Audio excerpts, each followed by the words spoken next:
നമസ്കാരം. രാമഗീതങ്ങൾ നിറഞ്ഞ ഈ സായം സന്ധ്യയിൽ എല്ലാ സജ്ജനങ്ങൾക്കും സന്ധ്യാദീപത്തിലേക്ക് സ്വാഗതം.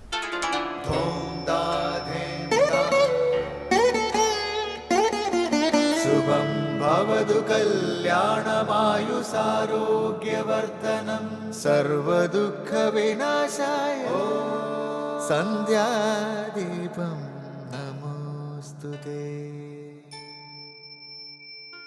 നാമം ജപായനം പുണ്യം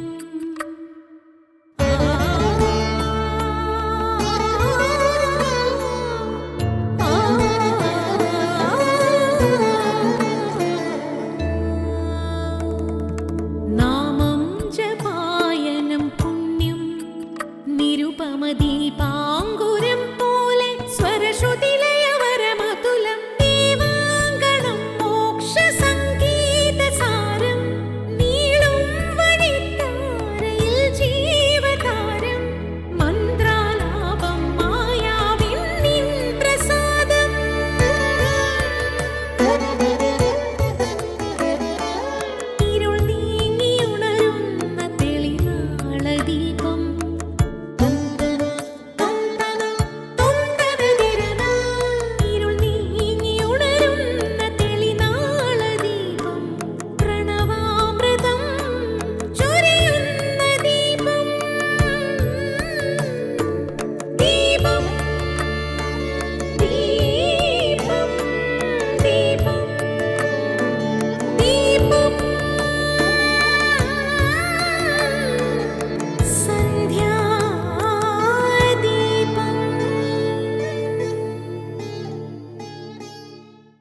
ശ്രീരാമനെ വാൽമീകി ആദ്യം ഈശ്വരാവതാരമായി പരിചയപ്പെടുത്തുന്നു.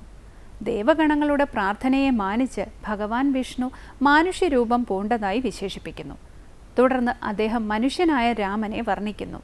കാവ്യത്തിലുടനീളം മര്യാദാ പുരുഷോത്തമനായ ശ്രീരാമനെയാണ് നാം കാണുന്നത്.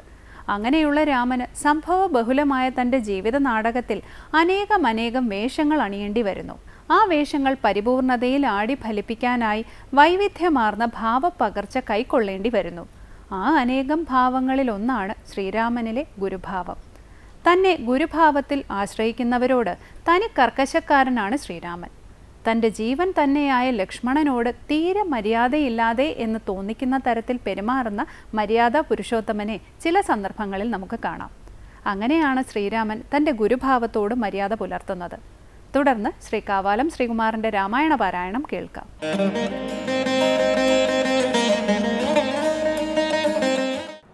മന്ത്രശാലയിൽ പോക വിജനത്തിങ്കൽ തവ ചിന്തിതമെല്ലാം എന്നോടറിയിക്കയും വേണം. താപസൻ താനും രഘുനാഥനോടറിയിച്ചാൻ ഭൂപതേ കേട്ടുകൊള്ളുക ഞാൻ വന്ന കാര്യമെല്ലാം.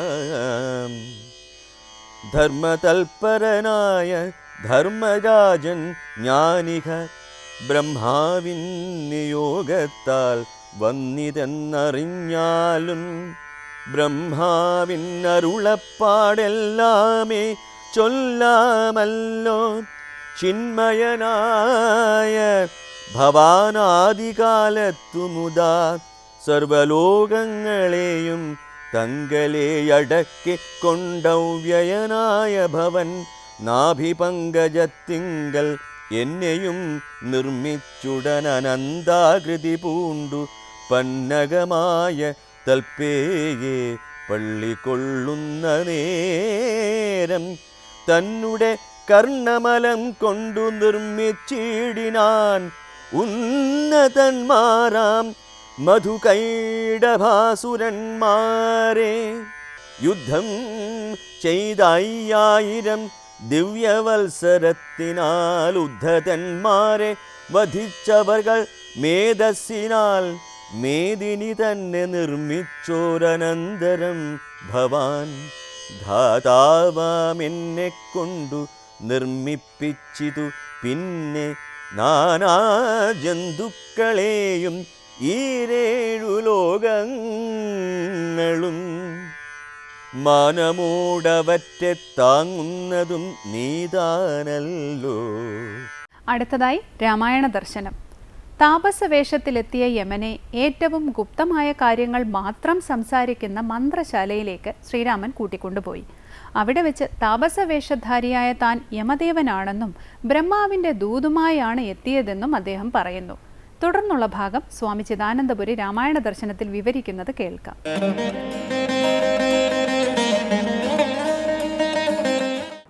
താപസൻ്റെ രൂപത്തിൽ ശ്രീരാമനെ കാണാൻ യമൻ വന്നു. തങ്ങളുടെ സംഭാഷണ മധ്യേ ഒരാൾ പോലും കടന്നു വരരുത്, ആരെങ്കിലും വന്നാൽ അയാൾ രാജാവിനാൽ വധ്യനാവണം എന്ന വ്യവസ്ഥ രാമൻ സ്വീകരിച്ചു. അങ്ങനെ സാധാരണ കാവൽക്കാരെയൊക്കെ മാറ്റി ലക്ഷ്മണനെ തന്നെ കാവൽക്കാരനായി നിയോഗിച്ചു, അത്രയും സുരക്ഷിതത്വം ഉറപ്പുവരുത്താൻ വേണ്ടി. എന്നിട്ട് രാമൻ താപസനോട് പറയുകയാണ്, മന്ത്രശാലയിൽ പോക വിജനത്തിങ്കൽ തവ ചിന്തിതമെല്ലാം എന്നോടറിയിക്കയും വേണം. അല്ലയോ താപസ, നമുക്ക് മന്ത്രശാലയിൽ പോകാം. വിജനമായ ആ സ്ഥലത്ത് അങ്ങയുടെ ചിന്തിതമെല്ലാം എന്നോട് അറിയിച്ചാലും. മന്ത്രശാല എന്ന് പറയുമ്പോൾ അങ്ങേയറ്റം രഹസ്യമായ മന്ത്രങ്ങൾ വിചാരം ചെയ്യാനുള്ള, ചിന്തിക്കാനുള്ള രഹസ്യ സ്ഥലമാണ്. പ്രധാനമന്ത്രി, മറ്റ് പ്രധാനപ്പെട്ട മന്ത്രിമാർ, രാജാവ്, ഇവർ മാത്രമേ, പുരോഹിതൻ, ഇവർ മാത്രമേ മന്ത്രശാലയിൽ പ്രവേശിക്കുള്ളൂ. അത്രയും ഗുപ്തമായ സ്ഥലത്ത് പോകാം എന്ന് രാമൻ പറയുകയാണ്. അനന്തരം താപസൻ താനും രഘുനാഥനോടറിയിച്ചാൻ, ഭൂപതേ കേട്ടുകൊള്ളുക ഞാൻ വന്ന കാര്യമെല്ലാം. ധർമ്മതത്പരനായ ധർമ്മരാജൻ ഞാനിഹ ബ്രഹ്മാവിൻ നിയോഗത്താൽ വന്നിതെന്നറിഞ്ഞാലും ബ്രഹ്മാവിൻ അരുളപ്പാടെല്ലാമേ ചൊല്ലാമല്ലോ ചിന്മയനായ ഭവാനാദികാലത്തുമുദാ. സർവലോകങ്ങളെയും തങ്കലെ അടക്കിക്കൊണ്ടവ്യയനായ ഭവാൻ ഭവന്നാഭിപങ്കജത്തിങ്കൽ എന്നെയും നിർമ്മിച്ചുടൻ അനന്താകൃതി പൂണ്ടു പന്നകമായ തൽപ്പേ പള്ളികൊള്ളുന്ന നേരം തന്നെ കർണമലം കൊണ്ടു നിർമ്മിച്ചിടിനാൻ ഉന്നതന്മാരാം മധുകൈടഭാസുരന്മാരെ. യുദ്ധം ചെയ്ത് 5000 ദിവ്യവത്സരത്തിനാൽ ഉദ്ധതന്മാരെ വധിച്ചവർകൾ മേധസ്സിനാൽ മേദിനി തന്നെ നിർമ്മിച്ചോരനന്തരം ഭവാൻ ധാതാവാം എന്നെക്കൊണ്ടു നിർമ്മിപ്പിച്ചിതു. പിന്നെ നാനാജന്തുക്കളെയും ഈ 7 ലോകങ്ങളും മാനമോടവറ്റെ താങ്ങുന്നതും നീതാനല്ലോ. ആ മാമുനി വേഷത്തിൽ വന്ന യമൻ രാമനോട് പറയുകയാണ്, അല്ലയോ രാജാവേ, ഞാൻ വന്ന കാര്യമെല്ലാം നീ കേട്ടുകൊള്ളൂ. ധർമ്മതത്പരനായ സാക്ഷാൽ ധർമ്മരാജനാണ് ഞാൻ. ധർമ്മരാജനായ യമനാണെന്നർത്ഥം. ബ്രഹ്മാവിൻ്റെ നിയോഗം കൊണ്ടാണ് ഞാൻ അങ്ങയെ കാണാൻ വന്നിരിക്കുന്നത്. ഇനി ബ്രഹ്മാവിൻ്റെ വാക്കുകൾ അതേപടി ഞാൻ അങ്ങയോട് ചൊല്ലാം. ചിന്മയനായ ഭവാൻ ആദികാലത്തെന്ന് പറയുമ്പോൾ കൽപ്പാദിയിൽ, സൃഷ്ടിചക്രത്തിൻ്റെ ആരംഭത്തിനും മുമ്പ് സർവ്വലോകങ്ങളെയും തന്നിൽ തന്നെ അടക്കി. എപ്രകാരമാണോ ഒരു വ്യക്തിയിൽ സ്വപ്നകാലീനങ്ങളായ അനുഭവങ്ങളെല്ലാം സുഷുപ്തികാലത്തിൽ തന്നിൽ തന്നെ അടങ്ങുന്നത്, അതേപോലെ ഈ പ്രപഞ്ചത്തിലെ സമ്പൂർണങ്ങളായ വൃത്തികളെയും തന്നിൽ തന്നെ ഉള്ളടക്കി പ്രജ്ഞാനഘനമായിരിക്കുന്ന ഭാവത്തിൽ. അങ്ങനെ അവ്യയനായ ഭവാൻ കഴിഞ്ഞു. ഒരിക്കലും നശിക്കാത്ത ആ പരമേശ്വര ഭാവം സർവപ്രപഞ്ചത്തെയും അതിൻ്റെ കാരണഭാവത്തിലേക്ക് ഒതുക്കി അങ്ങനെ കഴിയുകയാണ്. അങ്ങനെ സന്തോഷത്തോടു കൂടി ആനന്ദസ്വരൂപനായി അങ്ങനെ കഴിയുന്ന ഭവാൻ്റെ നാഭി പങ്കജത്തിൽ നിന്ന്, നാഭി എന്നതുകൊണ്ട് മധ്യസ്ഥാനം, അവിടെ നിന്ന് ഉദ്ഭവിച്ച പങ്കജം താമര. ഈ താമര സർവ സൃഷ്ടികളുടെയും കേന്ദ്രസ്ഥാനമാണെന്ന് വ്യാഖ്യാനിക്കപ്പെട്ടിട്ടുണ്ട്. അങ്ങനെയുള്ള താമരയിൽ എന്നെയും പ്രകടനാക്കി. എന്നെയും പ്രകടനാക്കി എന്ന് പറയും, ബ്രഹ്മാവിനെ പ്രകടനാക്കി. അങ്ങനെ അനന്തശായിയായിട്ട് അനന്തനെ തൽപ്പമാക്കിയിട്ട് നീ അങ്ങനെ കഴിയുകയായിരുന്നു. ആ സമയത്ത് തൻ്റെ കർണമലം കൊണ്ട്, കർണമലം ചെവിയിലെ അഴുക്ക്, ചെവി ശബ്ദത്തെ ഗ്രഹിക്കുന്ന കരണമാണ്. ഭൂതങ്ങളിൽ ആദിമഭൂതം ആകാശമാണ്. ആകാശം, വായു, അഗ്നി, ജലം, ഭൂമി എന്ന ക്രമത്തിലാണല്ലോ പഞ്ചഭൂതങ്ങൾ. അപ്പോൾ ആകാശഭൂതത്തിൻ്റെ ഗ്രഹണം ചെയ്യുന്നതായ കർണം, ആ കർണത്തിലെ മാലിന്യം, അതിൽ നിന്ന് 2 അസുരഭാവങ്ങളെ സൃഷ്ടിച്ചു, മധുവേയും കൈഡഭനെയും. അനന്തരം അവരുമായി സുദീർഘമായി യുദ്ധത്തിലേർപ്പെട്ട് അവരെ വധിച്ച് അവരുടെ മേധസ്സിൽ നിന്ന്, അവരുടെ ശരീരത്തിലെ കൊഴുപ്പിൽ നിന്ന് ഈ ഭൂമിയെ നിർമ്മിച്ചു. അതുകൊണ്ട് മേധസ്സിൽ നിന്ന് നിർമ്മിക്കപ്പെട്ടതുകൊണ്ട് ഭൂമിക്ക് മേദിനി എന്ന് പേരും വന്നു. അങ്ങനെ ഭൂമിയെ സൃഷ്ടിച്ച ശേഷം ഭഗവാൻ എന്നെയും സൃഷ്ടിച്ച്, അല്ലെങ്കിൽ എന്നെ നിയോഗിച്ചു വിവിധ ജീവജാലങ്ങളെ ഈ ഭൂമിയിൽ സൃഷ്ടിക്കാൻ വേണ്ടി. ധാതാവാം എന്നെക്കൊണ്ടു നിർമ്മിപ്പിച്ചിതു പിന്നെ നാനാജന്തുക്കളെയും ഈ 7 ലോകങ്ങളും മാനമോടവറ്റെ താങ്ങുന്നതും നീ താനല്ലോ. അങ്ങനെ മേദിനിയിൽ എല്ലാ ജീവജാലങ്ങളെയും നാനാവിധ ജന്തുക്കളെയും ഈ 14 ലോകങ്ങളെയും മേദിനിയിൽ അന്തർഭവിപ്പിച്ചുകൊണ്ട് സൃഷ്ടിക്കാൻ എന്നെ നീ നിയോഗിച്ചു. അങ്ങനെയുള്ള എല്ലാ ലോകങ്ങളെയും അവിടുത്തെ ലോകികളെയും വാസ്തവത്തിൽ പരിപാലിക്കുന്നത് ഹേ ഭഗവൻ ആദിനാരായണനായ നീ തന്നെയാണ്. ഇങ്ങനെ ബ്രഹ്മാവ് സന്ദേശം ആരംഭിക്കുന്നത് നാരായണൻ്റെ പാരമാർത്ഥിക രൂപവും ജഗത് സൃഷ്ടികരനായ ഈശ്വരൻ എന്ന ഭാവത്തെയും ഓർമ്മിപ്പിച്ചുകൊണ്ടാണ് ബ്രഹ്മാവ് തൻ്റെ സന്ദേശം ആരംഭിക്കുന്നത്. ഇത് വാൽമീകീയ രാമായണത്തിൽ ഉള്ളതിൻ്റെ ഒരു സംക്ഷിപ്ത രൂപം തന്നെയാണ്. അല്പവും വ്യതിചലനമില്ല. ഈ ഭാഗം നമുക്ക് തുടർന്ന് ശ്രദ്ധിക്കാം.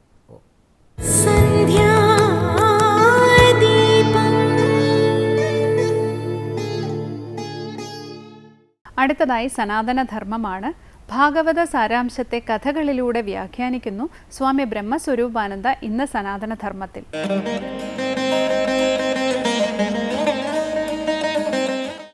ഓം നമോ ഭഗവതേ വാസുദേവായ. ഭഗവാൻ വിഷ്ണു ഭഗവാന് നരകരി രൂപമെടുത്ത് ഹിരണ്യകശിപെന്ന് പറഞ്ഞ ദുഷ്ടനെ നിഗ്രഹിച്ച സമയത്ത് കൂർത്ത തേറ്റ കൊണ്ടാണ് ആ ഭീകരരൂപം ഹിരണ്യകശിപുവിനെ നിഗ്രഹിച്ചത്. ഹിരണ്യകശിപുവിനെ നിഗ്രഹിച്ച സമയത്ത് ചുറ്റിനും നിന്ന് ദേവതകളെല്ലാം സ്തുതിച്ചു. ദേവതകൾ, ഋഷിമാർ, ഗന്ധർവന്മാർ തുടങ്ങി സകലരും വന്ന് എന്ന് സ്തുതിച്ചു. സ്തുതിച്ചിട്ടൊന്നും ശാന്തനായില്ല. അവസാനം ബ്രഹ്മദേവൻ എന്തു ചെയ്തു? പ്രഹ്ലാദനോട് പറഞ്ഞു, മോൻ പോയി ഒന്ന് സ്തുതിക്കുക. അതിനു മുമ്പ് ലക്ഷ്മീദേവിയെപ്പോലും ദേവന്മാരയച്ചു നോക്കി. ആരുടെ മുമ്പിൽ? ഭഗവാന്റെ മുമ്പിൽ, നരഹരിയുടെ മുമ്പിൽ. അങ്ങനെ അയച്ചു നോക്കിയിട്ട് പോലും ആ ഭീകരരൂപത്തെ കണ്ട് തിരിച്ചു പോവുക ചെയ്തത്. നരസിംഹരൂപത്തെ കണ്ട് തിരിച്ചുപോയി. ആ തിരിച്ചുപോയി ഭയന്നുപോയ ലക്ഷ്മീദേവി പോലും ഭയന്നെടുത്ത് പിഞ്ചുബാലനായ പ്രഹ്ലാദനെ നാരദൻ ബ്രഹ്മദേവന് പ്രത്യേകം പറഞ്ഞയച്ചു, മോൻ പോയി സ്തുതിക്കുക, എന്നാലേ ആ നരസിംഹരൂപം ശാന്തമാകുകയുള്ളൂ. അങ്ങനെ പ്രഹ്ലാദൻ ചെന്നു സാഷ്ടാംഗം അങ്ങ് നമസ്കരിച്ചു. ആ നമസ്കാരത്തിൽ നൃസിംഹം ശാന്തമായി. ആ കുട്ടിയെ എടുത്തു, അടുത്തിരുത്തി. നോക്കുക, ഭീകരതയിൽ ദുഷ്ടനെ നിഗ്രഹിക്കാൻ വന്ന ഭഗവാൻ ശാന്തനാക്കാൻ ഒരു പിഞ്ചു ബാലനെയാണ് അയച്ചത് ദേവന്മാർ പോലും. അവിടെ നിന്ന് നമുക്കൊരു കാര്യം മനസ്സിലാക്കണം. ബാല്യാവസ്ഥയിലെ മനസ്സിൽ യാതൊരു ദേവനെയാണോ പ്രതിഷ്ഠിച്ച് ആരാധിക്കുന്ന ആ ദേവന്മാർ പെട്ടെന്ന് പ്രസാദിക്കും എന്നുള്ള കാര്യം മറക്കരുത്. കുട്ടികളെ ഇതെല്ലാം പഠിപ്പിക്കണമെന്ന് അതുകൊണ്ടാണ് പറയുന്നത്. കുട്ടികൾക്ക് 10 വയസ്സ് വരെ ബ്രെയിൻ വളരുന്ന കാലമാണ്. ആ സമയത്ത് നമ്മൾ ആ കുട്ടികളെ ഈ വക കാര്യങ്ങളൊക്കെ പഠിപ്പിക്കുകയാണെങ്കിൽ അവരിലുണ്ടാക്കുന്ന ചലനം എത്രത്തോളമാണ് എന്നുള്ള കാര്യം ഓർക്കുക. നമ്മൾ മാത്രം കേൾക്കലല്ല, കേൾപ്പിക്കുക കൊച്ചു കുഞ്ഞുങ്ങളെ കൂടെ ഈ വക കാര്യങ്ങൾ. പരിവർത്തനം നമുക്ക് ആവശ്യമാണ് കുട്ടികളായിരിക്കുമ്പോൾ തന്നെ. എന്തായാലും ഇവിടെ പ്രഹ്ലാദനെ തൻ്റെ മടിയിലിരുത്തി താലോലിച്ച് നരസിംഹം. അങ്ങനെ ആ നരഹരി രൂപം പ്രഹ്ലാദനെ താലോലിച്ചിരിക്കുമ്പോൾ പ്രഹ്ലാദൻ മടിയിലിരുന്നു കൊണ്ട് തന്നെ ഭഗവാനെ സ്തുതിച്ചു. പ്രഹ്ലാദ സ്തുതി എല്ലാവരും നിത്യം പാരായണം ചെയ്യണമെന്ന് അവസാനം ഭഗവാൻ എല്ലാവരോടുമായിട്ട് പറയുന്നതും നമ്മളിവിടെ വായിക്കാം ഭാഗവതത്തിൽ. എന്താ? ഈ പ്രഹ്ലാദ സ്തുതി നിത്യവും നിങ്ങൾ പാരായണം ചെയ്യണം, നിത്യവും നിങ്ങൾ പ്രാർത്ഥിച്ചിരിക്കണമെന്ന് ഭാഗവതം നമ്മെ പഠിപ്പിക്കുന്നു. അത്യന്തം മനോഹരമാണ്, ഭഗവത് ഭക്തിമയമാണ്. ഒരസുരനായ ഞാൻ എങ്ങനെയാണ് ഭഗവാനെ അങ്ങയെ സ്തുതിക്കുക എന്ന് പറയുന്നുണ്ട് അതിനകത്ത്. അപ്പോൾ അസുരന് എങ്ങനെ ഭഗവാനെ സ്തുതിക്കാൻ സാധിക്കും? അതുകൊണ്ട് എൻ്റെ സംസ്കാരമനുസരിച്ച് എനിക്ക് സാധിക്കില്ല, എങ്കിൽ കൂടിയും ഭഗവത് അനുഗ്രഹം കൊണ്ട് ഞാൻ അങ്ങയെ സ്തുതിക്കുക എന്ന് പറഞ്ഞു തുടങ്ങുന്ന ആ സ്തുതി എത്രത്തോളം മനോഹരമാണെന്നുള്ള കാര്യം നമ്മൾ വിസ്മരിക്കരുത്. അതുകൊണ്ട് ഹിരണ്യകശിപുവിനെ നിഗ്രഹിച്ച നരഹരി രൂപത്തിൻ്റെ മുമ്പിൽ പ്രഹ്ലാദൻ ചെയ്യുന്ന അതിമനോഹരമായ ഭക്തിസ്തുതി എല്ലാ ഗൃഹങ്ങളിലും ഭഗവാനെ സ്തുതിച്ചുകൊണ്ട് നടത്തട്ടെ. ഭഗവത് അനുഗ്രഹം എല്ലാ ഗൃഹങ്ങളിലും അതിലൂടെ എത്തട്ടെ എന്ന് പ്രാർത്ഥിക്കുകയാണ്. ഇവിടെ ആനയെ കൊന്ന സിംഹത്തെപ്പോലെ ഇരിക്കുന്ന നരഹരിയുടെ മുമ്പിലാണ് ആരിയിരിക്കുന്നത്? പ്രഹ്ലാദൻ. പ്രഹ്ലാദൻ്റെ സ്തുതിയെല്ലാം വളരെയധികം ഭക്തി നിർഭരമാണെന്ന് കണ്ടിട്ട് ആ നരസിംഹം എന്ത് ചെയ്ത് തലയൊക്കെ ഇങ്ങനെ ആട്ടി സന്തോഷത്തെയൊക്കെ പ്രകടിപ്പിച്ചു. അപ്പോൾ ഇത് ചുറ്റിനും കണ്ടു നിൽക്കുന്ന ആളുകളെല്ലാം അത്യന്ത ഭയത്തോടു കൂടിയാണ് നോക്കി നിൽക്കുന്നത്. കാര്യം എന്താ?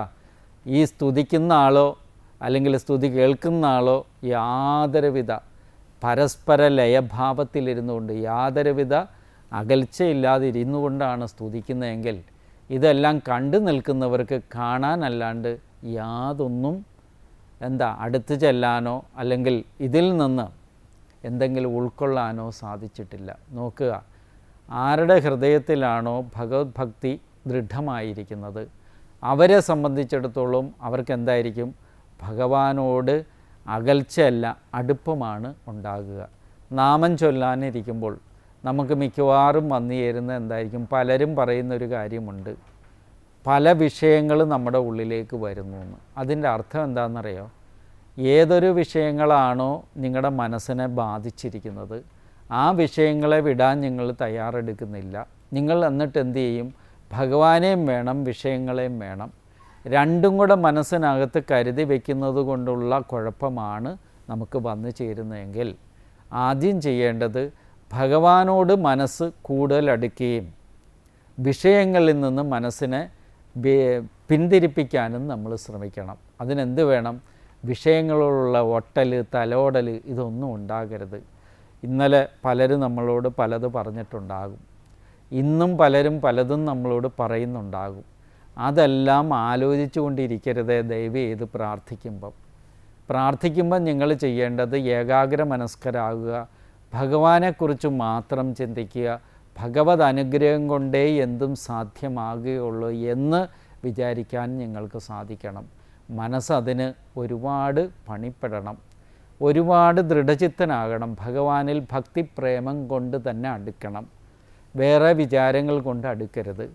നമുക്ക് ചില സ്വാർത്ഥ താല്പര്യങ്ങളുണ്ട്, ചില കാര്യങ്ങൾ സാധിക്കണം. എല്ലാവിധ ദുഃഖങ്ങൾക്കും പരിഹാരം കാണാനുള്ള ഒരേ ഒരു ഉപായം എന്താ? നമുക്ക് ഭക്തി തന്നെയാണ്. ഭഗവാനോടുള്ള ഭക്തി നമ്മുടെ ദൃഢസങ്കല്പമായി കഴിഞ്ഞാൽ ഭഗവാൻ തന്നെ വന്ന് നമുക്ക് ജ്ഞാനോപദേശം ചെയ്യുമെന്ന് ഗീതയിലൊക്കെ പറയുന്നുണ്ട്, ഭാഗവതത്തിലും പറയുന്നുണ്ട്. അതുകൊണ്ട് തന്നെ ഭക്തിയെ വളർത്തുക ഭക്തന്മാരെ സംബന്ധിച്ച് അവശ്യം വേണ്ടുന്ന ഒന്നായതുകൊണ്ട് ഭഗവാനോട് അടുത്തിരിക്കാനും കഴിയുക, വിഷയങ്ങൾ കൊണ്ട് അകലാണ്ടിരിക്കാനും കഴിയുക, ഭയരഹിതമായ ഭക്തി ഉണ്ടാക്കിയെടുക്കുക. ജീവിത വിജയത്തിന് അതുതന്നെയാണ് ബലവും. എല്ലാവരുടെയും മനോബലത്തിന് അത് ആധാരമാണ് ശുദ്ധമായ ഭക്തി. ആ ഭക്തി വളരട്ടെ എല്ലാവരുടെയും ഹൃദയത്തിൽ. ഭക്തപ്രഹ്ലാദനെ എങ്ങനെയാണോ നരഹരി രൂപം അനുഗ്രഹിച്ചത്. അതുപോലെ നമ്മളെ എല്ലാവരെയും ആ നരഹരി രൂപം അനുഗ്രഹിക്കട്ടെ. നമസ്കാരം.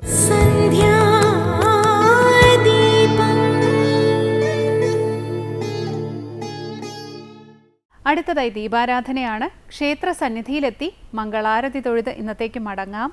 എല്ലാവർക്കും നമസ്കാരം.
प्रभुं प्राणनाथं विभुं विश्वनाथं जगन्नाथनाथं सदानन्दभाजां भवाद्भव्यभूतेश्वरं भूतनाथं शिवं शङ्करं शम्भुमीशानमे प्रभु प्राणनाथं विभुं विश्वनाथं